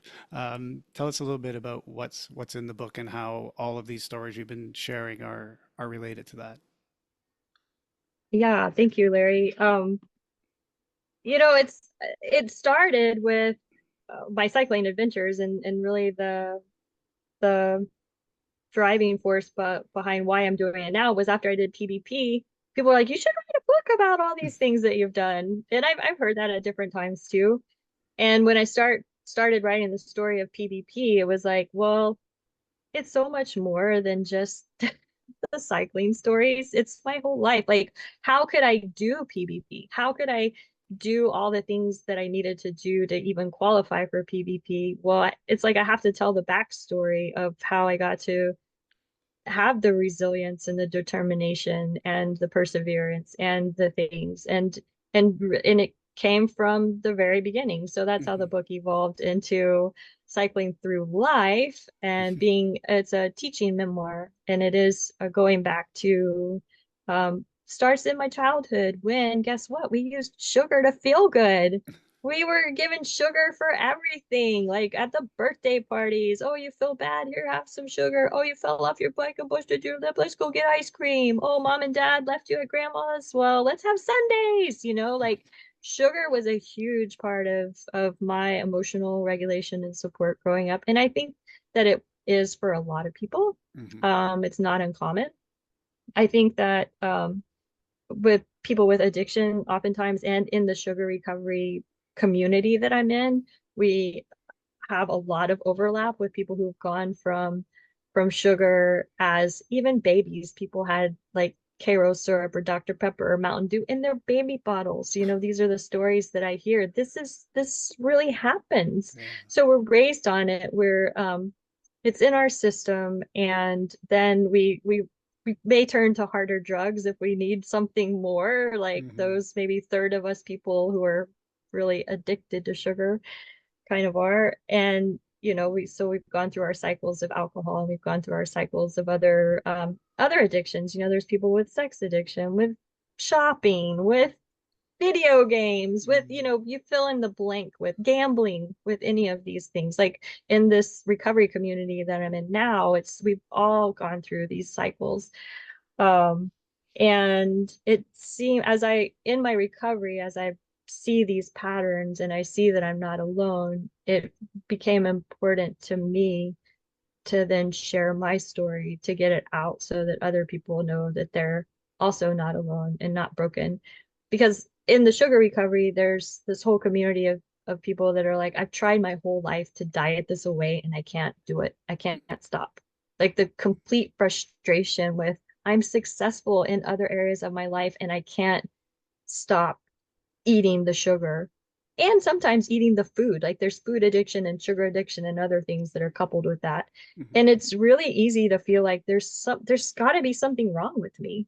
And for me, and finding that, well, it's actually not my fault that I can't stop eating the sugar. And there's a lot going on underneath. And there's a lot of science that supports the brain Hmm. response, the hijacking of the brain neurotransmitters, how our dopamine set level kind of gets raised with a tolerance like it does with alcohol. Like there's so much science that supports it, that was like, I need to help people understand that um that these things that make us as great and awesome as we are, especially people that are, go-getters, go all out, that they can also become, you know, harmful to us, and that there's a reason and that there's a way through it. And the thing that by the time I get around to the sugar addiction part of my life, it's like there's nothing else that I can use to kind of numb out. Because the other thing was, sorry, I'm backing up on this, but That's when I okay. got to the sugar addiction part, I actually had to change the way I fueled for the ultra stuff because I didn't want to be using sugar. Like part of how I fueled for ultra was I'll eat as much sugar as I can. Yes, I love goos. I love gels. I love stinger waffles. I love all the things that people are like, oh, I can't eat another one of those. I was like, I will race to have a, fill in the blank hammer gel, the apple cinnamon hammer gel is like apple pie filling to me. Like I loved it. And then when I race, I want a whole cheesecake and a dozen cupcakes, please. Pure frosting, yes. Like that's how I was. So when I went off sugar, then I had to change my whole body's energy management system. Then I had to ask myself, do I even still really enjoy exercising and ultra stuff, or was I just doing it so that I could have the sugar? Like, Right. there's kind of a whole discovery process in there. Yeah. And in the end, trying to figure out also with the ultra stuff, am I just using it to not be alone with myself? Because by having all these events, by always lining up the next event, the next thing, the whole process of the qualification for Paris-Brest-Paris, and you have to do all these brevets and I have Yeah. to travel all these places. Like by always having myself occupied with all that stuff, I never had to just be alone with my thoughts. And because I always had something else to focus on. So I was like, okay, if I strip all this stuff away, then what am I left with? And that actually is a kind of scary place to go. Like, does do I really enjoy this ultra stuff, or am I doing it to escape? Mm. And even, if I spend 7 or 8 hours on the bike, then I don't have to deal with people. Like, is that what I'm doing? There's a lot that, that kind of And what was your got answer for that? unraveled. What was your answer for that?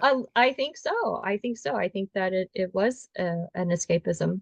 And now I'm really, really working on um, a more moderate and balanced lifestyle where I don't always have to have the next thing. That's the end of the book is about, like, after PvP, people were always like, okay, what's next?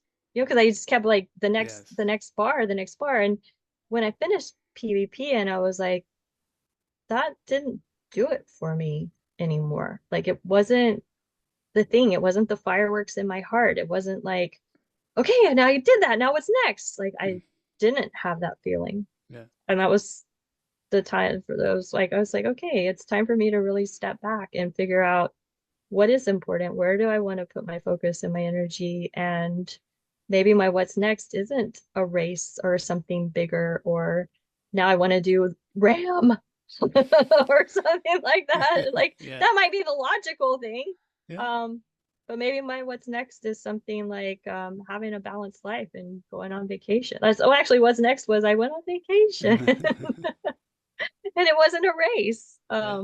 So like things like that are started to come into my vision, and also the knowing that I don't need to be out there always.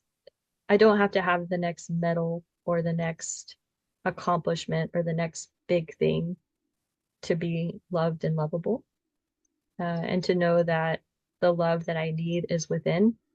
So the kind of underscoring the whole sugar addiction and recovery is at the bottom of it, when we can't stop, what could be missing is self-love. We don't love ourselves enough to take care of ourselves, then that's something we really got to look at. Mm. And that's where the breakthrough happens and the magic can happen. And you're also working as a coach now to try and help people with this as well, right? Tell me Yes. how does that fit into all of this that you're doing? Well, and it's really amazing. I've been in a program for 3 years. That is what introduced me to the science of sugar addiction.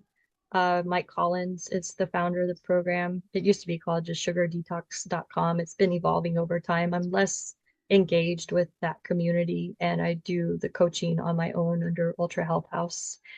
Um, and I'm grateful to that community for the resources, and also am still connected to that community through meetings. So I actually host recovery meetings on um, one night a week for people that are recovering from sugar addiction. And I've been hosting meetings for 2.5 years. And again, it's the community of support, the knowing you're not alone, the being able to share where you are. If it's a bad day and you're craving sugar, it's to help you not use.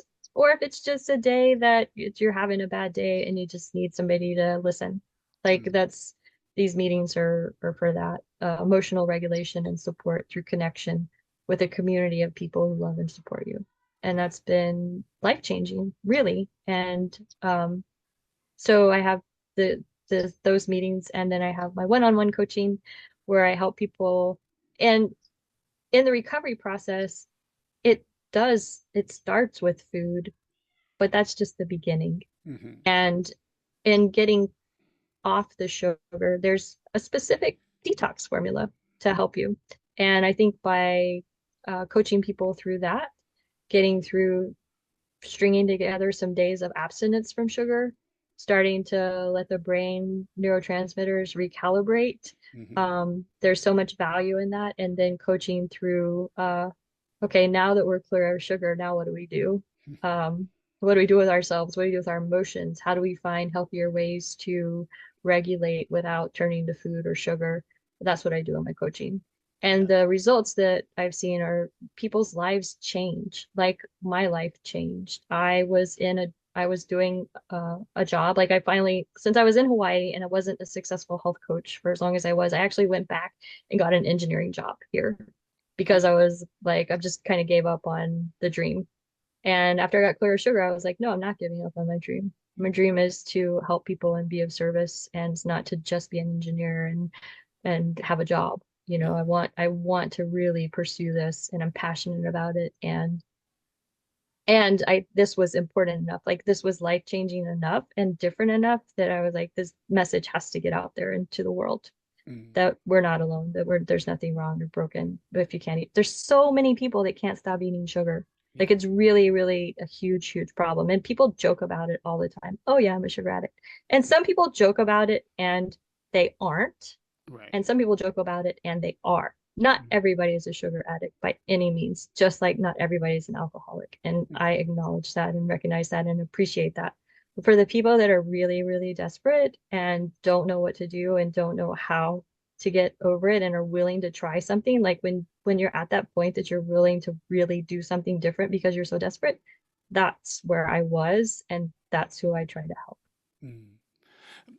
In my PE classes, I do a few health lessons around sugar as well, and it amazes me like how little the kids can understand that connection to their food as well, and how much sugar there is in all of the food that we have.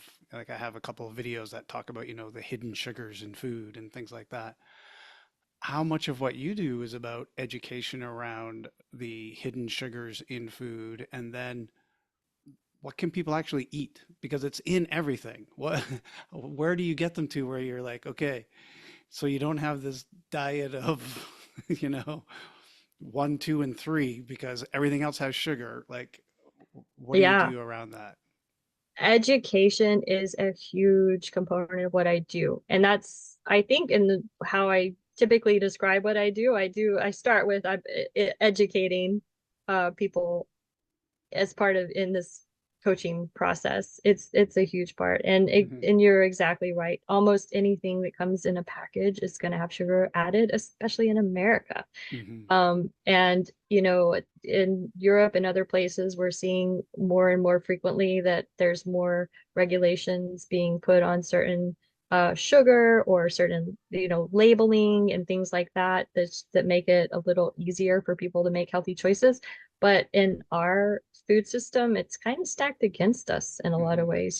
Food industry, there's a lot of, just like you said, it's hidden sugar. There's so many different names. So oftentimes I start with, start checking the labels on the foods that you have in your pantry for these 73 names of sugar.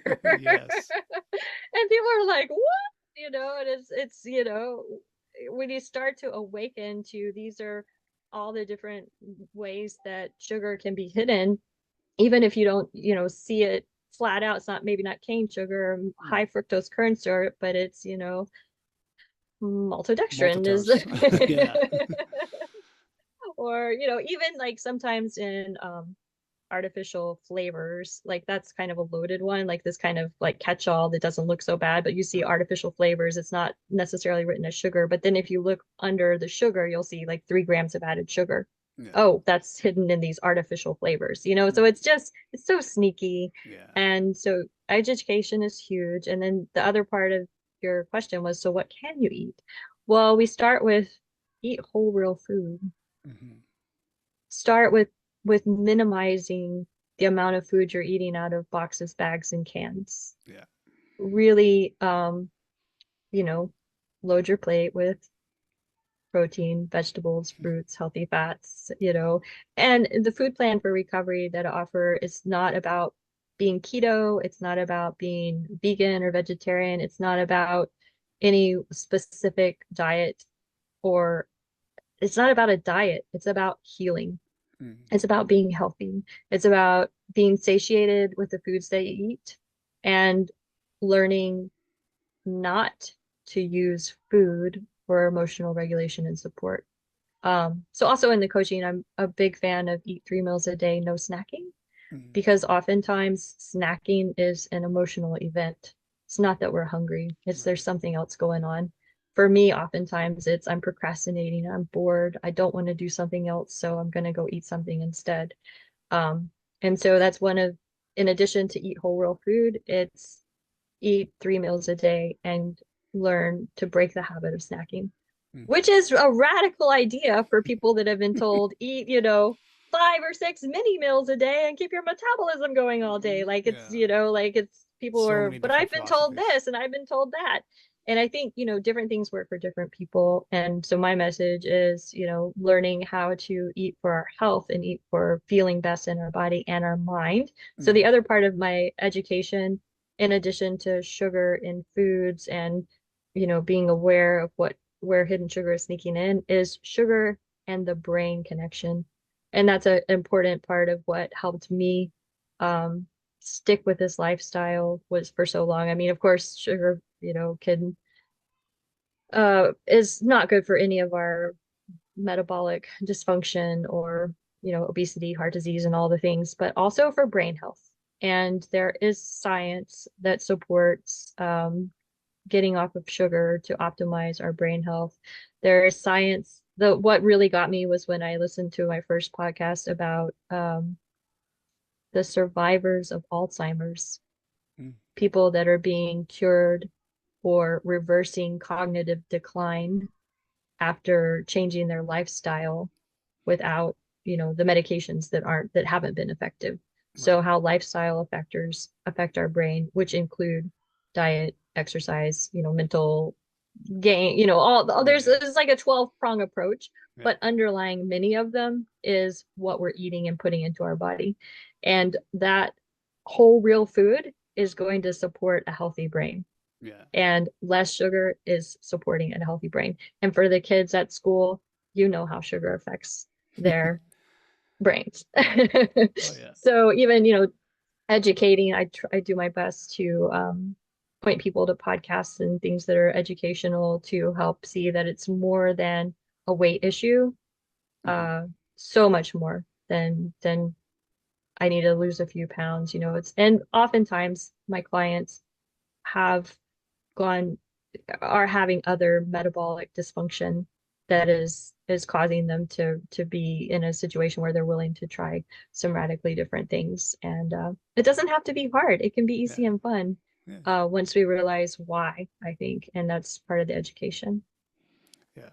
I know one of the pieces of advice, simple, like one liner that I give my kids is, you know, go out shopping with your parents and try and take on that idea of doing the perimeter shopping in the superstore.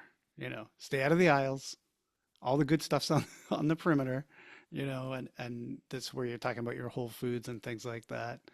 Um, Absolutely. and I guess for you, as I mentioned off the top, you've now, like, as they say, bought the farm. You're you're taking that one step further, and you're producing your own stuff. What's on the farm that you bought? Oh, Larry. It is true. I live on a farm. I personally choose not to eat fruit. Fruit to me is a trigger. Anything Too much sweet for sugar? me is a trigger. Yeah. Well, it's that if I here's the thing. So what's on my farm is oranges, tangelos, lemons, limes, mangoes, papayas, coconuts, very exotic tropical fruits like mamey, which I had never even heard of before. What else is in the, oh, sugar apple. Like when I go to farmers markets and I tell some of our favorite vendors what I've got, they're like, oh my gosh, that's my favorite fruit ever. Like black sapote fruit, which is chocolate. It's supposed to be like chocolate pudding fruit, like all these things. So my farm is very dangerous for me because like I'm like I won't eat one orange, I'll eat three oranges. I won't eat one mamey, I'll eat it's I just have a if I have sweet it triggers Right. cravings for me, and it's just easier for me to stay on track if I don't. So I'm really committed to food sustainability in Hawaii, and so part of my vision for what I'm doing at the farm is to be able to provide, plenty of oranges for, kids in school, to get into the community CSA, community supported agriculture boxes, that people who want to support local farmers can buy local fresh produce that's, Mm. made pesticide free and that kind of thing, or again, or donated. I mean, it's not about the profitability, it's more about this amazing land that I have and what Hmm. it has to offer to the community and sharing that. In fact, like this weekend, we have a new place that's making ice cream, which I don't eat ice cream. But they're doing their kickoff at the Keoho Farmers Market in town, and we're bringing a box of our oranges and lemons and limes for them to use, and mangoes and papayas. We got a lot of papayas for them to use in their um, as they launch their business. And that's where it's a donation. It's like, please, you see what you can do with these. It's part of supporting another business that is also committed to like healthy foods in Hawaii and that kind of Mm. thing. So yeah. Just another community you're involved in. Yeah. I do aspire to have chickens and eggs, but there's a whole lot of work that has to be done on the property first. There's a lot of cleanup. So it was an orchard, but it hasn't been worked in over 3 years.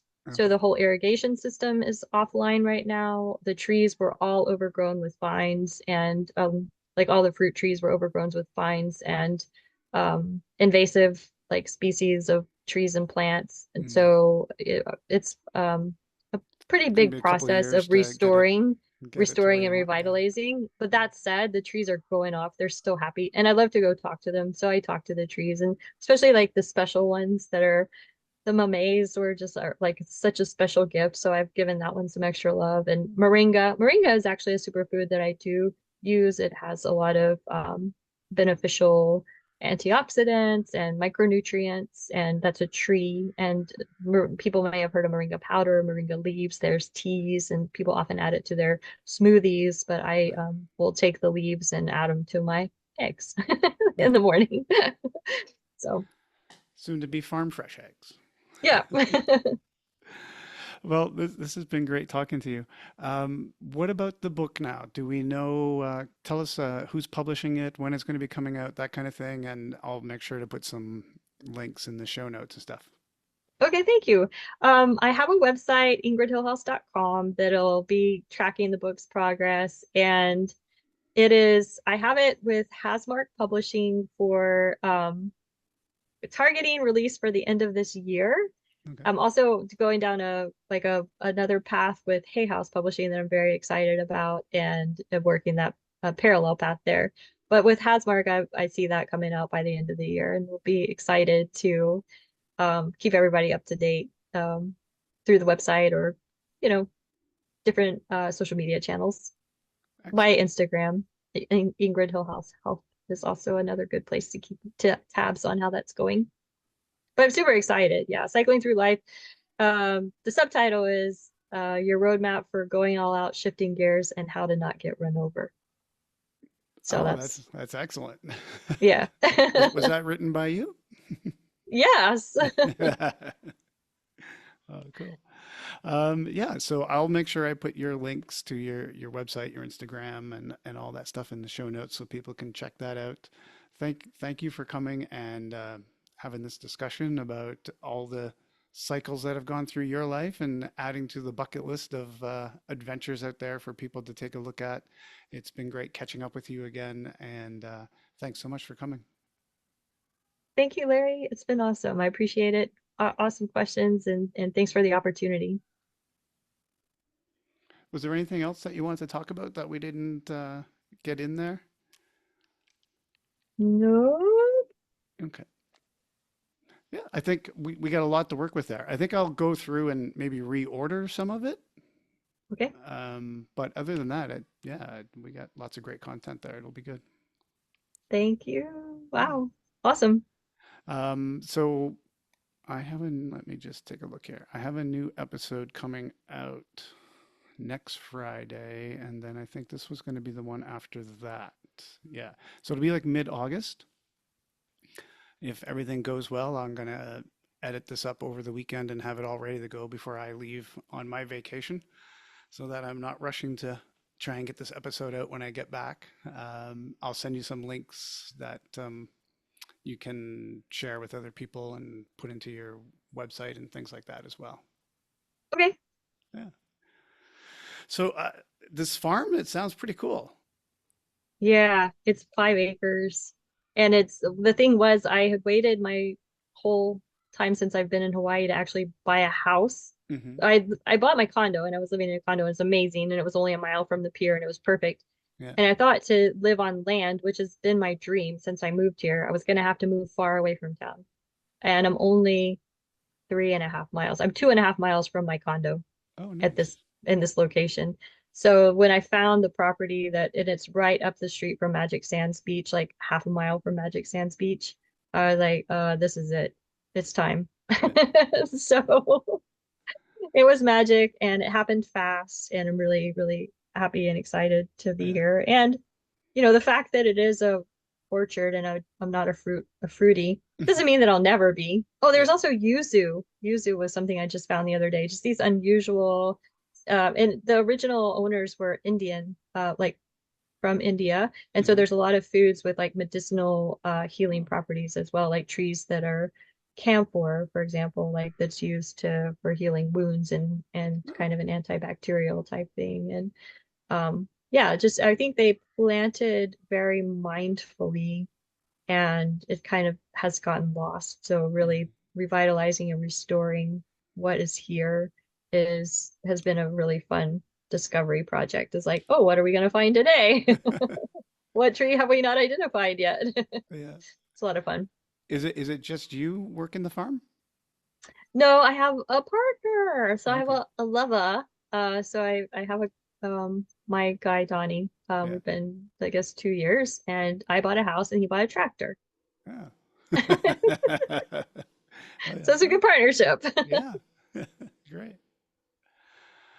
All right. Well, thanks for doing this. Hope you have a good rest of your summer. And Thanks. And you have an amazing trip to Paris. yeah, maybe I'll have to go Oh over to my Brest and goodness. come back to Paris. Yeah, yeah. There's not that much over there to see. Yeah. Yeah. It was great, but everything in between was lovely. Yeah. All right. And I'll say hi to Lucy for you. Yes, please She do. she she And says hi to Grayson. you. Oh, Yeah. awesome. All Thank right. you. Thanks. Aloha. Mm.